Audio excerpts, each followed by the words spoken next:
जय भोले। चंद्रदेव और 27 नक्षत्रों की जय। सनातन धर्म की जय। हर हर महादेव। श्रोता बंधु, शिव पुराण से चंद्रदेव, उनकी 27 पत्नियां और चंद्रदेव का केवल रोहिणी से प्रेम की रोचक कथा लेकर आया हूँ। इसमें चंद्रदेव, उनकी पत्नियों और उनके जीवन में आए उतार चढ़ाव को दर्शाया गया है। चंद्रदेव का संघर्ष, उनके घमंड, प्रेम और अंततः अपने कर्तव्यों को स्वीकार करने का अद्भुत संगम है।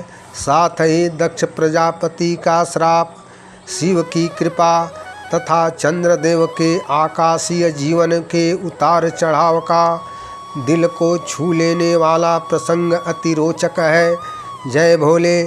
श्रोता बंधु, मैं पंडित गोपाल जी तिवारी सत्य सनातन ज्ञान संगम चैनल से चंद्रदेव तथा 27 नक्षत्रों को नमन करते हुए चैनल पर समस्त श्रोता बंधुओं का स्वागत करता हूँ।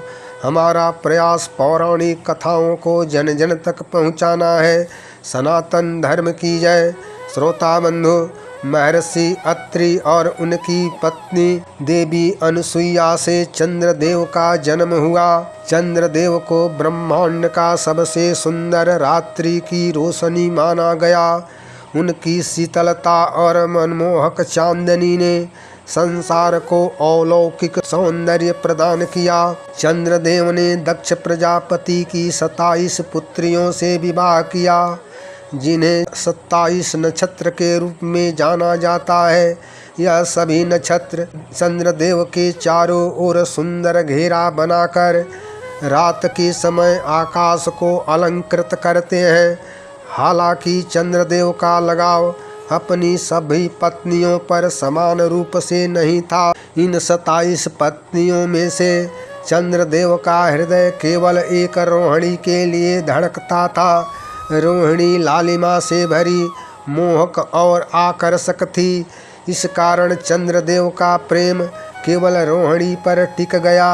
उनकी रोहिणी के प्रति दीवानगी इतनी बढ़ गई कि चंद्रदेव ने अपनी अन्य पत्नियों की उपेक्षा करनी शुरू कर दी।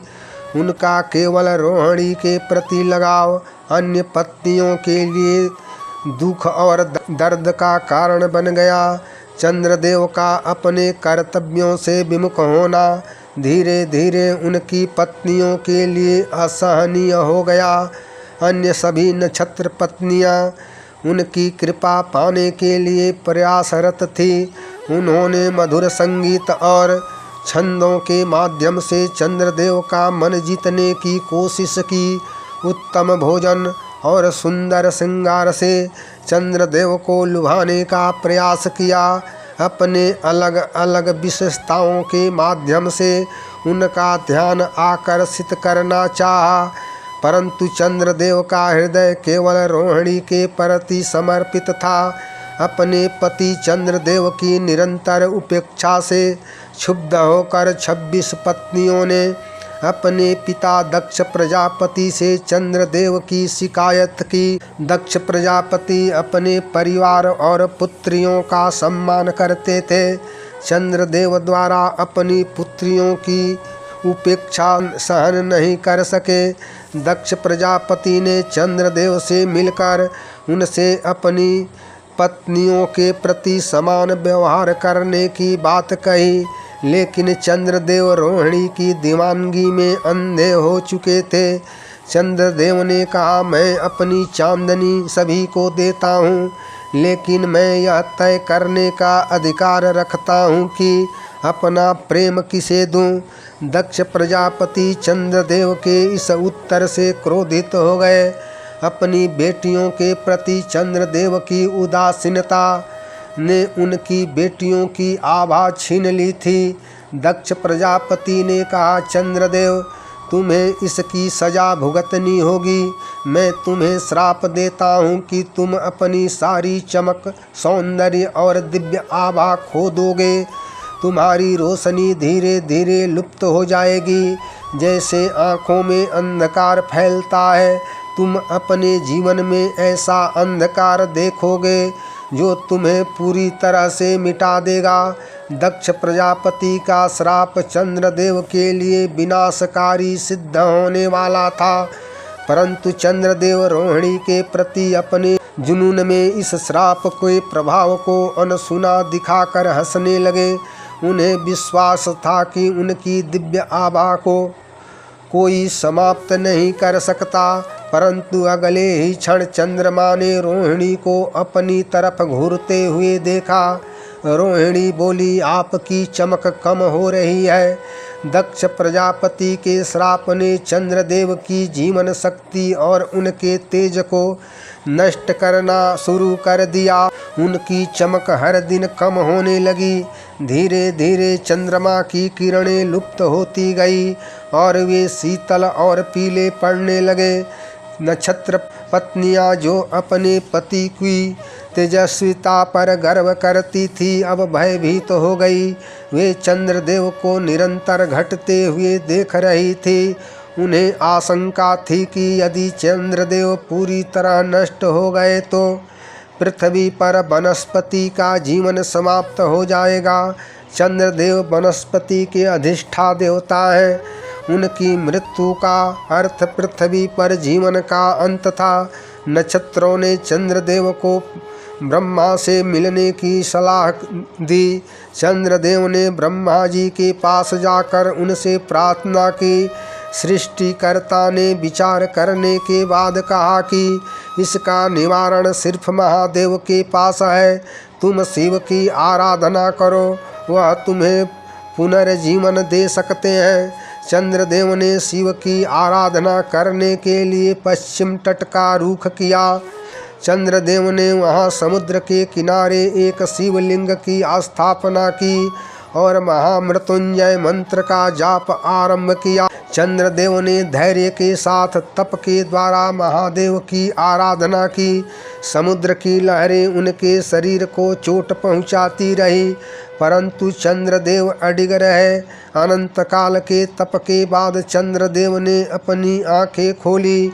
उन्होंने रेत पर किसी के पैरों के निशान देखे। उनके सामने भगवान शिव खड़े थे।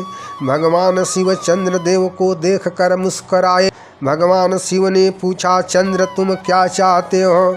चंद्रदेव बोले, प्रभु दक्ष प्रजापति का श्राप मुझे नष्ट कर रहा है, मेरी शोभा को नष्ट कर रहा है। प्रभु कृपा करके मेरी प्रभा को लौटाएं। भगवान शिव बोले, चंद्र श्राप को वापस नहीं लिया जा सकता, क्योंकि दक्ष प्रजापति का श्राप बहुत शक्तिशाली है।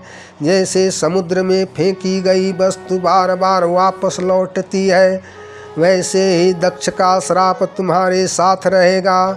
मैं इसे समाप्त नहीं कर सकता, श्राप को संशोधित कर सकता हूँ। तुम अपना प्रकाश लगातार खोते जाओगे, जैसा कि दक्ष ने कहा है, लेकिन यह अस्थायी नहीं होगा।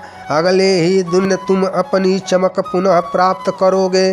तुम धीरे धीरे अपनी रोशनी पुनः प्राप्त करोगे। तुम धीरे धीरे फिर से तेजस्वी हो जाओगे और यह चक्र हमेशा चलता रहेगा। भगवान शिव की कृपा से चंद्रदेव को नया जीवन मिला। अब चंद्रदेव हर अमावस्या के बाद धीरे धीरे अपनी रोशनी प्राप्त करते हैं और पूर्णिमा को अपनी पूर्ण आभा में चमकते हैं। यह चक्र न केवल चंद्रमा के जीवन का हिस्सा बना, बल्कि पृथ्वी पर समुद्र के ज्वार भाटे और मानव जीवन को भी प्रभावित करने लगा। चंद्रमा ने भगवान शिव के सामने अपना सिर झुकाया और भगवान शिव ने उन्हें अपने मस्तक पर धारण कर लिया और शिव चंद्रशेखर कहलाए।